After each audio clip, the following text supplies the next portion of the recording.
What is going on, guys? It is WrestleMania here, back with some more news. Join us now as we look at the wildest news stories and rumors you need to know, including a WWE secret revealed, a report concerning Hogan's official cause of death, Brooke Hogan snubbed by WWE and requested not to be in Hogan's will, Cody Rhodes reveals the truth, is Karrion Kross leaving WWE, WWE wants Del Rio to return, Rhea Ripley breaks character, and much more. Be sure to subscribe and hit that notification bell for daily wrestling videos and follow us on Facebook for exclusive lists. Also check out our new videos on WrestleMania XL.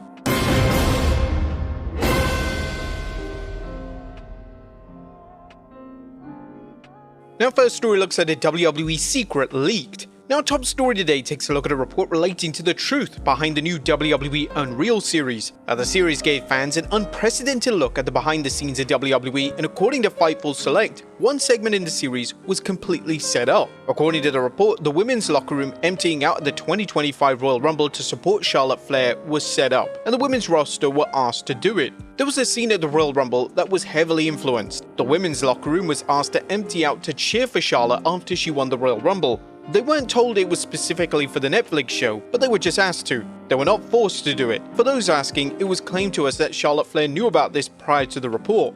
Now, additionally, members of the current women's roster believe that the infamous Flair and Tiffany Stratton promo, the promo which saw both women go off script, was done deliberately and was manufactured for the WWE Unreal series. Now, there were members of the women's roster who speculated that the Charlotte Flair-Tiffany Stratton promo derailment was manufactured for Netflix, but we should be clear that those were only theories. Nobody we talked to involved with the segment ever claimed that. On typical WWE shows, talent are still completely scripted verbatim. For example, even Paul Heyman and CM Punk's promos were fully scripted and included on the internal scripts this past week. The elements of the series were definitely going to be manufactured in some way, as WWE were always going to want to control the narrative that was presented on the show itself. But Triple H has defended WWE. Now, the WWE Unreal series has received a ton of criticism, as a lot of people believe that WWE have gone too far with breaking kayfabe. Head of WWE Creative Triple H has now defended WWE from these critics, and according to the game during an interview with ESPN's First Take, WWE isn't afraid of criticism and the show could increase the respect levels for how WWE operates. We looked at every aspect of it and the positives and the negatives, and we weighed it out. You can't be afraid to do something in life. You can't be afraid that, well, somebody might criticize us. If we were afraid that people might criticize what we do, we wouldn't put on a show every week. I think this just increases the level of respect for what we do. I think it builds that deeper connection. And the series itself has managed to hit the casual audience, as it has been cemented in the top 10 most viewed programs on Netflix in various countries for several days now. Next up is Karrion Kross leaving WWE. It's well documented that Karrion Kross's WWE deal is set to expire soon, and as things stand, there's been no news on whether or not Kross has re-signed with the WWE. With that being said, Kross is now openly talking about his contractual situation with WWE, and he spoke with Radio Battleground, and Kross revealed, "I don't think I should talk about any of it right now, but I'm hoping that when the time is right, everyone will know what's going on, including us. That really depends on how things went over the next 30 days, we'll just have to see what happens." The reference to 30 days is interesting, as it's believed that Kross's deal ends in August, and if that's the case, then it's a distinct possibility that SummerSlam could mark Kross's final WWE appearance. WWE are obviously trying to entice Kross to re-sign by booking them on a PLE such as SummerSlam, and it's even a possibility that Kross has already re-signed and he and WWE are now working an angle of sorts. Hopefully we'll know the truth soon. Next up, Cody Rhodes reveals the truth. Previously, Cody Rhodes has been unwilling to fully address why he decided to leave AEW behind, but now on the Bill Simmons podcast, the former WWE champion has revealed exactly why he opted to leave AEW and re-sign with WWE. According to the American Nightmare, he felt disrespected and he wasn't going to stand for it. Feeling disrespected at something I built with my friends, that we built, feeling disrespected there, I wouldn't stand for it. I think with Brandy and I both, I'm so blessed to have her. It was one of those where we were like, "Kid, I did way more here than you think, and you're gonna find out the moment I'm out the door." Rhodes then added that he's not seeking revenge on those who wronged him, but the greatest revenge is success, which Rhodes has evidently obtained in WWE. I don't believe in the cold-hearted, backstabby type of revenge. The greatest revenge on earth is success, and I felt like we were sitting on something wonderful, something great, a huge potential with what I was doing with the American Nightmare as a bad guy, as a good guy, something in between. We're sitting on something magic, and if I'm not going to do it in the house, I literally, with Matt and Jackson, a Kenny Omega and Nick Jackson build, then buddy, I'm going elsewhere. Now, it's unclear who exactly Rhodes is referencing in his comments, but it doesn't appear to be the Young Bucks or Kenny Omega, as the group remains good friends. Next up, SummerSlam match is back on. Now, there was concern that Drew McIntyre being stranded would lead to his SummerSlam match being changed, but thankfully that's not on the horizon, as McIntyre is now back in the US. McIntyre once again cut a hilarious social media promo where he gave credit to Logan Paul for getting him back to the US, and McIntyre would even mock the Miz's offer to replace him in the matchup. Next up, the reason for the SummerSlam change revealed. This week, WWE will present a two-night SummerSlam for the first time, and WWE hadn't previously explained why the show has moved to the Night 2 format, but that was until Triple H appeared on WFAN radio, and according to the game, SummerSlam is similar to WrestleMania in the sense that it's like Disney for WWE fans. It has been successful for us on the WrestleMania side for sure. The two-night WrestleManias are destination weekends. People plan their year, they vacation around it. A lot of folks come in on Thursday, they're going to the world, seeing all the memorabilia, getting autographs, coming to SmackDown on Friday night, then Saturday, Sunday events. NXT in the afternoon, sometimes on Saturdays, all the way through to Monday night. This time we'll be at the Barclays Center. If you're a fan, there's nothing like this. There's nothing like it. It's going to Disney for pro wrestling. It's worked for us at WrestleMania, it'll work for us at SummerSlam. It's going incredibly well. The WWE have already committed to the two-night format for next year, and based on ticket sales, it's likely to be a SummerSlam staple moving forward.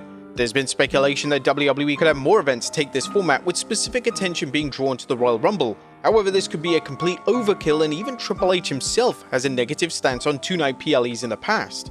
Next up, Alexa Bliss joining a faction. Now, at one point this year, there were plans for Alexa Bliss to join the Wyatt Six faction. This was put on hold for a number of reasons, and WWE eventually decided to pivot and have Bliss team up with Charlotte Flair instead. But now, during an interview with Fox News Digital, Bliss revealed that she would love to join the faction, noting that it would be fun to explore. Wyndham always said, "Alexa and I will always be connected, and when it happens, and when we reconnect, it's going to be something big." So whether that's with the Wyatt Six or something else, I don't know. I think it would be something fun to explore at some point.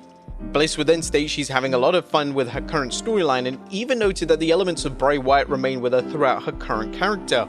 Right now, I'm having a lot of fun tagging with Charlotte and seeing where that dynamic goes, but obviously I'm still always going to have a piece of Bray with me, with the jacket and the skirt and the character, and just kind of keeping it in the same vein in case that doesn't happen. Bliss is completely right here. Her character is still linked to Wyatt, and she's still able to pay tribute to a close friend. It would make a lack of sense to end the incredibly popular pairing with Flair, especially with the Wyatt Six embedded into the tag division. Next up, Rhea Ripley breaks character. Well, Rhea Ripley is a master at keeping kayfabe, however, when it comes to discussing Liv Morgan, now that the feud between the two is over, Ripley has decided it's time to break character and reveal what she really thinks of her. Speaking with Alan Owens Wrestling, Ripley stated that she loves Morgan deeply, and she stated that she's her wrestling nemesis, but a wrestling love at the same time. So Liv is someone that I love deeply. Our feud we've had in WWE has gone on for so long now, and I feel every time we come back to it, we don't get to touch on everything that's actually happened throughout our careers together. She's like my story nemesis, my wrestling nemesis, my everything nemesis, but like at the same time, like my wrestling love. It's a really weird combination of emotions and story that we have together. Now, Ripley may come under fire for breaking kayfabe in this manner, but after WWE just dropped the Unreal series, it wouldn't come as too much of a surprise if WWE wrestlers are now permitted to completely break kayfabe in media interviews.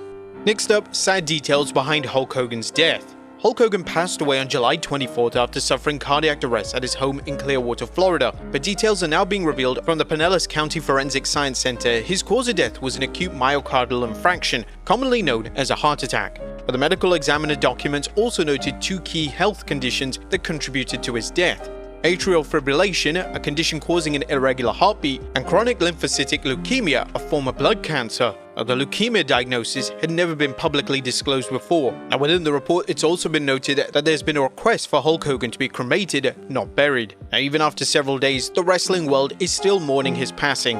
Next up, WWE wants Del Rio to return. It was previously claimed that WWE had zero interest in bringing back the controversial Alberto Del Rio. However, their stance on that may have changed. According to a new report from The Observer, names in WWE are pushing the idea of Del Rio returning to the main roster. There's many different people with many different ideas in Alberto, with everything from he's gone to he's going to the main roster, which I don't expect. But there are absolutely people pushing for that. There are people very impressed with Alberto as far as the way he's handled himself as a star, and he's super over. Sean Ross Sapp on X has chimed in on this report to say that he's not heard the same information, so it's unclear what is going on when it comes to Del Rio potentially making a WWE comeback.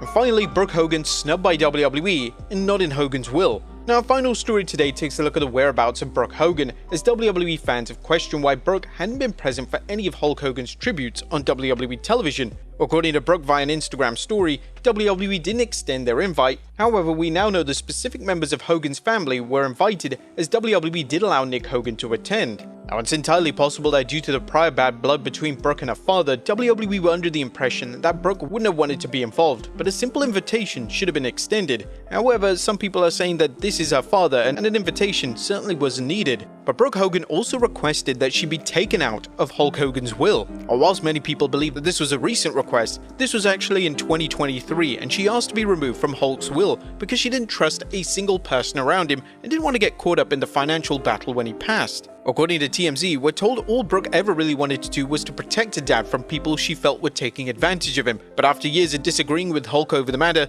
she reached out to his financial manager and had herself removed from the will. Right now, it's unclear who will inherit Hulk's entire estate, including the trademarks and intellectual property, as Hogan owned him. But there you have it, folks, the wildest news stories and rumors you need to know. Be sure to leave your comments down below, and I'll see you next time with some more wrestling content.